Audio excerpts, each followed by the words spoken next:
ఇప్పుడు ఏమంటుంది, ఈ మొత్తం 33 రకాలు కాదు, మేము అన్ని వాటిని ఏదైతుందో 8 రకాలకే తగ్గించినాం, ఈ 8 రకాలను మాత్రమే మీరు సాగు చేయాలి అనేటువంటి ఒక మరి ప్రభుత్వం కొత్తగా ప్రకటన చేయడం చూస్తుంటే రైతు అసలు ఏం చేయాలి ఏంది అనేది తోచకుంటుందని చెప్పి అంటున్నాడు. ప్రభుత్వం ఏమంటది, మార్కెట్ డిమాండ్ అంటది. Market demand is all right, but at the same time దిగుబడి కూడా ఉండాలి కదా, దిగుబడి కూడా ప్రధానమే కదనే. ఇప్పుడు దిగుబడి లేని పంటను నువ్వు మార్కెట్ డిమాండ్ అని చెప్పిన సాగు చేయమని చెప్పంటే రైతు ఏం కావాలి? ఇలా మీరు చెప్పే ఈ 8 రకాలు ఏదైతే ఉన్నదో ఇది పెస్ట్ స్కోప్ ఎక్కువ ఉంటుంది. నేను ఒక రైతు, నేను స్వయంగా నా అంటే ఆరంభంకి వెళ్ళి ప్రజా జీవితంలోకి వచ్చినా కానీ వ్యవసాయంపై ఆధారపడ్డానే. దీనికి ముగి పురుగు వస్తుంది, దీనికి పెస్ట్ స్కోప్ ఎక్కువ ఉంటుంది చెప్పి అంటున్నాం. పెస్ట్ స్కోప్ ఎక్కువ ఉంటుంది, చీడ పురుగు ఆశించేటువంటి అవకాశం ఎక్కువ ఉంటుంది. ఈ సరాసరి ఒక 20 క్వింటల్ వచ్చే అవకాశం ఉంటుంది. ఇప్పుడు ప్రభుత్వం పేర్కొని ఈ 8 రకాలు ఏదైతుందో సరాసరి ఒక 20 క్వింటల్ వచ్చే అవకాశం ఉంటుంది. వాళ్ళు 8 ఇచ్చిండ్రు, 7 8 దీన్ని చూస్తే 8 వచ్చినాయి, 7 8 7 రకాలు. నేనేమంటున్నా, మిగతా అదర్ వెరైటీసే 30 క్వింటల్ వస్తాయి. అదర్ వెరైటీస్ 30 క్వింటల్ వస్తాయి. ఇప్పుడు ప్రభుత్వం పేర్కొని ఏదైతే కొత్తగా 7 రకాలు గుర్తిస్తున్నామని చెప్పని అంటుందో 7 రకాలు ఏదైతుందో కేవలం 20 క్వింటల్ మాత్రమే సరాసరి వచ్చే అవకాశం ఉన్నది. ఎందుకు? దానికి చీడ పురుగు ఆశించేటువంటి అవకాశం ఎక్కువ ఉంది, దానికి ఈ పెస్టిసైడ్స్ ఎక్కువగా వాడాల్సి వస్తుంది, దీర్ఘకాల పంట, ఇవన్నీ కూడా మనం పరిగణలో తీసుకోవాలి. అంటే 20కి 30 వ్యత్యాసం అయితే 10 క్వింటల్లే. ది అదర్ వెరైటీస్ అర్లియర్ పబ్లిష్డే 33 రకాలు ఏవైతున్నాయో 7 రకాలు పోతే మిగతా రకాలు ఉన్నాయి కదనే. ఆ 26 రకాలు ఉన్నాయి కదా, 26 రకాలు అవి దాదాపు 30 క్వింటల్ వస్తాయి. 30 క్వింటల్కి 20 క్వింటల్ మధ్య వ్యత్యాసం 10 క్వింటల్. 10 క్వింటల్ అంటే ప్రభుత్వ మద్దతు ధర మనం లెక్కకు తీసుకుంటే 2470 రూపాయలు ఎంత ఉన్నది ఇప్పుడు. 2470 రూపాయలు అని చెప్పంటే ఇంటూ 10 24,700 రూపాయలు. 24,700 రూపాయల విలువ గల దిగుబడి తగ్గే అవకాశం ఉంది. అంటే మీరు రైతుకు మేలు ఏది లాభసాటి చెప్తున్నారా, లేక మీ బాధ్యత తప్పించుకోవడానికి, ఇలా ప్రభుత్వం ప్రొక్యూర్మెంట్ బాధ్యత తప్పించుకోవడానికి కొరకు అంటున్నాను, ధాన్యం సేకరణ బాధ్యత తప్పించుకోవటానికి కొరకు వీళ్ళ మార్కెట్ డిమాండే వరి ధాన్యాన్ని మాత్రమే సాగు చేయండి అని చెప్పంటే వీళ్ళ ప్రభుత్వం దాన్ని సేకరించే బాధ్యత లేకుండా మార్కెట్లోనే మీరు అమ్ముకోవచ్చు. మీదే అది ఏదైతుందో మార్కెట్ డిమాండ్ ఎట్టుంటుందో మేము చెప్పలేం. మరి ప్రభుత్వం దాన్ని సేకరించాలని చెప్పంటే ప్రభుత్వం మీద బాధ్యత పడుతుంది. మీరు 500 రూపాయల బోనస్ అది ఏమైతే దేవుడికి ఎరకన ఆయన. ఇప్పుడు ఈ రబ్బీలో అయితే 500 రూపాయల బోనస్ అనేది రైతు మర్చిపోయాడు.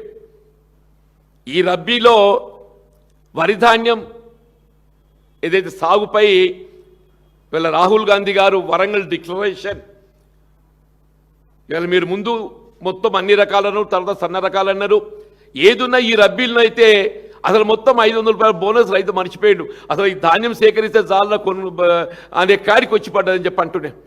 ఇప్పుడు మళ్ళీ ఈ ఖరీఫ్కి వస్తే ఏదైతున్నదో రైతు ఉదయం వర్షాభావ పరిస్థితులు, కాలం ఏమవుతుందో తెలియని పరిస్థితి లోపల మరి కన్ఫ్యూజన్ అగమ్య గురవుతుంటే ప్రభుత్వం ఏదైతున్నదో నీకు ఏది రైతుకు లాభసాటి ఉంటుందో దాన్ని ఆలోచన చేయాలన్నా, అది కాకుండా ప్రభుత్వ బాధ్యత తప్పించుకునే విధంగా ఏదైతున్నదో మీరు ఆ ఫలాన్ని 7 రకాలు పెట్టుకుని మార్కెట్లో అమ్ముకోవచ్చు, మా బాధ్యత ఉండదు అని చెప్పని పేర్కొనడం చూస్తుంటే ఇది ఏ విధంగా రైతును మరి ఇక్కట్లా గురి చేస్తుందో మనకు కనబడుతుందని చెప్పంటున్నాం. ఇది రైతు సంక్షేమాన్ని కాంక్షించే ప్రభుత్వమా, రైతాంగాన్ని ఇక్కట్లా గురి చేసే ప్రభుత్వమా?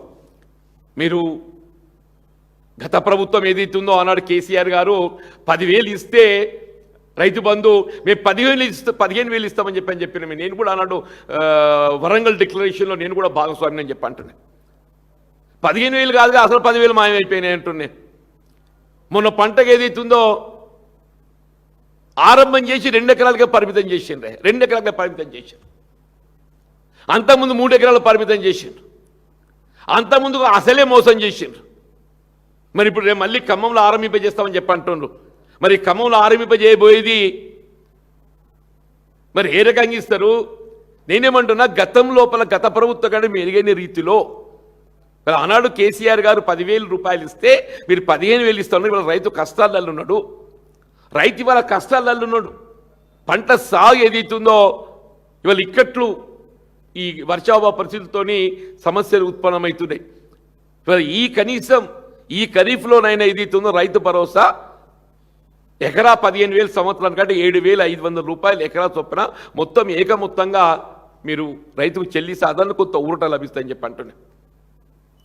ఇలా మార్కెట్లో పోతే ఆ యూరియా అది యాప్ అని పెట్టిన యాప్ అనేది నాకే అర్థం కాదు. యాప్ అనేది నాకే అర్థం కాదని చెప్పి అంటున్నది. సాధారణ రైతుకి ఏమర్థం కావాలనే?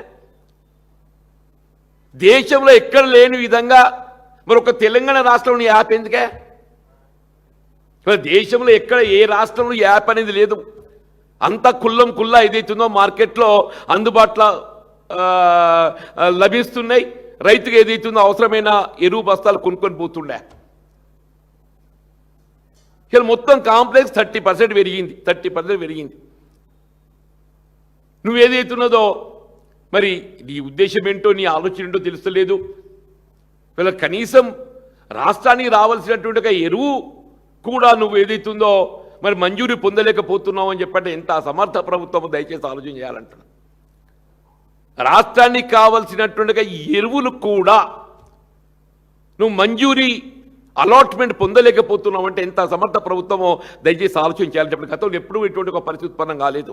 ఏ రాష్ట్రానికి కూడా ఇటువంటి పరిస్థితి లేదో చెప్పంటున్నా. ఏ రాష్ట్రానికి కూడా ఇటువంటి పరిస్థితి లేదు. ఇవాళ ఎరువులపై ఆంక్షలు ఏ రాష్ట్రంలో లేదు, మన తెలంగాణ రాష్ట్రంలో అంటున్నా. ఇలా ధాన్యం సేకరణ మొన్నటిదాకా ఏం చెప్పిండు? నేను పడకపోయి కిషన్ రెడ్డి ఇంటి ముందర పోసేత్తా, నేను పడకపోయి ఏదైతుందో కిషన్ రెడ్డి ఇంటి ముందర పోసేత్తా. నువ్వు ఏదైతుందో కేంద్రం మోడీ గారు ఏదైతుందో బడే భాయ్ అని చెప్తావు నువ్వు. మరి ఆ బడే భాయ్ ఏదైతున్నదో మన ధాన్యంలో నీకేదైతుందో ధాన్యం సేకరణ కేంద్ర ప్రభుత్వ బాధ్యత గతంలో ఎప్పుడు కూడా లేదు. గతంలో ఉమ్మడి రాష్ట్రమే కానీ వీళ్ళ కేసీఆర్ గారు ఏదైతున్నదో వీళ్ళ 10 సంవత్సరాలు అని చెప్పంటున్నా ఎన్నడూ కూడా రైతాంగానికి ఏ విధమైన ఒక సమస్య ఉత్పన్నం కాకుండా ఎంత ధాన్యం దిగుబడి అయితే, ఎంత ధాన్యం ఉత్పత్తి అయితే అంత ధాన్యం సేకరించి వీళ్ళ రైతుకు అండగా నిలిచింది మరి అన్నాడు బీఆర్ఎస్ ప్రభుత్వం అని చెప్పి. ఇవాళ నువ్వు ధాన్యం సేకరింప చేయలేక ఇవాళ ఏదైతుందో రైతాంగాన్ని అరిగోస పెట్టే విధంగా ఆ రకం పెట్టకు, ఈ రకం పెట్టు, ఈ రకం పెట్టకు, ఆ రకం పెట్టు, ఎరువు బస్తాలు లేవు, రైతు బీమా మనది ఉన్నదా లేదా ఎవడు తెలుస్తలేదా? ఇది ఒక కొత్త ఇలా పత్రికల్లో చూస్తే ఏదైతుందో దాదాపు 7,000 పైచీలకు 7,600 రైతాంగం ఏదైతుందో వాళ్ళ వివిధ అనారోగ్యంతో ప్రమాదాలతో అసూలు బాస్తే వాళ్ళకి ఇన్సూరెన్స్ కంపెనీకి చెల్లించాల్సినటువంటి ఒక ఆ బీమా ప్రీమియం చెల్లించలేక వాళ్ళు ఏదైతుందో ఆ ప్రభుత్వంకి వెళ్ళి పొందే సహాయం పొందలేకపోతున్నారంటే ప్రభుత్వం యొక్క ఆలోచన విధానం ఏ విధంగా ఉందో మనకు తెలిసి వస్తుందని చెప్పండి. ఇదంతా చూస్తుంటే రాబోయే కాలంలో రైతు బీమాని ఏ విధంగా ఎగ్గొట్టాలనే కుట్ర ప్రభుత్వం చేస్తున్నట్టు కనబడుతుంది. రైతు బీమాని ఏ విధంగా కనుమరుగు చేయాలి, ఇది కేసీఆర్ గారు ఆరంభింపజేసిన పథకం కాబట్టి దీన్ని ఏ విధంగా కనుమరుగు చేయాలనే కుట్ర ఇలా రేవంత్ రెడ్డి గారు చేస్తున్నట్టు కనబడుతున్నది. దయచేసి ఇంకా మెరుగైన రీతిలో మీరు కార్యక్రమాలు అమలు చేయాలని తలంచాలా కానీ గతంలో అమలు చేయబడ్డ కార్యక్రమాలను కనుమరుగు చేయాలని చెప్పని మీరు ఆలోచిస్తే వీళ్ళు మిమ్మల్ని కనుమరుగు చేసే దినం వస్తుందని చెప్పి అంటున్నాను. వీళ్ళ రేవంత్ రెడ్డి గారు వీళ్ళ గతంలో కేసీఆర్ గారు అమలు చేసిన కార్యక్రమాలను నువ్వు కనుమరుగు చేయాలని చెప్పి ఆలోచన చేస్తే రైతాంగం ఏదైతుందో రేవంత్ రెడ్డి గారు మిమ్మల్ని కనుమరుగు చేసే దినం రాబోతుందని చెప్పని హెచ్చరిస్తున్నామని చెప్పి అంటున్నాను. దయచేసి ఇప్పటికైనా వీళ్ళ మీరు నేను పేర్కొన్నట్టు వీళ్ళ మొన్నటి ప్రొక్యూర్మెంట్లో ఏ విధంగా